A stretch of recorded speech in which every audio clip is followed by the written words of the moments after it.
Hello నమస్తే, నేను మీ కరణ్. చూడండి, కరీంనగర్ జిల్లా నుండి 10 కిలోమీటర్ల దూరంలో ఉన్న ఇది నాగన్న బావి లేదా దిగుడు బావి అంటారు. ఇది రాజులు రాణులు ఆనాటి కాలంలో స్నానం చేయడానికి దీన్ని ఉపయోగించేవారు. ఈ రీతిగా రాజుగారికి ఒక గది, రాణిగారికి ఒక గది ఏర్పాటు చేసి వారు ఇందులో స్నానం ఆచరించేవారు. చూద్దాం ఇంకా ఎన్ని గదులు ఉన్నాయి, లేక ఎన్ని స్తంభాలు ఉన్నాయి. ఈ స్తంభాలను కూడా మనం చూద్దాము. అదే రీతిగా వారు ఏర్పాటు చేసుకున్న ఈ గదులను కూడా మనం పరిశీలిద్దాము. ఈ గది లోపలికి చీకటిగా ఉంది. ఇది రాణిగారి గది.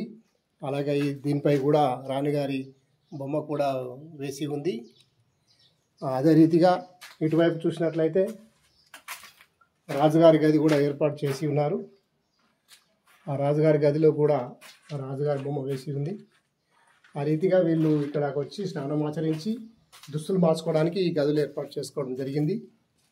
కాబట్టి వారు ఆనాటి కాలంలో ఇంత సుందరమైన కట్టడాన్ని నిర్మించుకొని ఒక బావిని సుందరమైన ఆహ్లాదకరమైన వాతావరణంలో మంచి తోటలాగా ఉన్న ఈ ప్రాంతంలో ఒక బావి నిర్మించుకొని వారు జలకాలాడడానికి వారు ఇక్కడ దీన్ని ఏర్పాటు చేసుకున్నారు.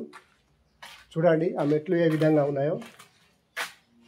గుంపులుగా రావడానికి కూడా రాజుగారు రాణిగారు వెళ్ళిన తర్వాత సైనికులు కూడా స్నానమాచరించడానికి కూడా చాలామంది ఒకవేళ గుమిగుడి వస్తే ఆ రీతిగా మెట్లు కూడా ఏర్పాటు చేసి ఉన్నారు.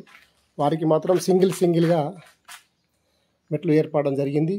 ఇటువైపు రాజుగారు, ఇటువైపు రాణిగారు, ఆ రీతిగా మెట్లు సింగిల్గా కూడా ఏర్పాటు చేయడం జరిగింది. ఇది కరీంనగర్ జిల్లా నుండి 10 కిలోమీటర్ల దూరంలో ఉన్న ఇది ఎలగందల గ్రామంలో ఉంది.